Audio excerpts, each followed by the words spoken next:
are you doing with Lowen?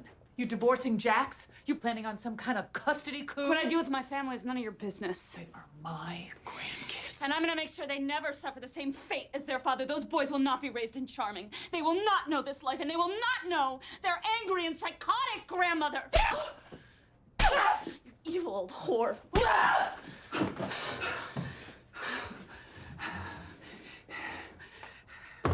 You're lucky you're pregnant.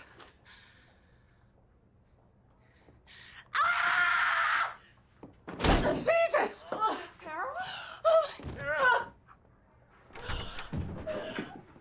What the hell? She attacked me. What are you talking about?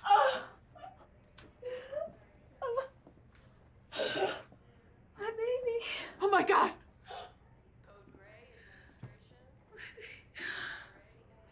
Look what you did. I didn't do that. Yes, you did. We all saw it.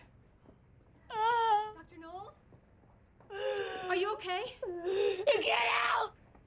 Get out! Leave me alone. I want my husband. I want Jax. She's the one. Take her out of here. Beth, come on.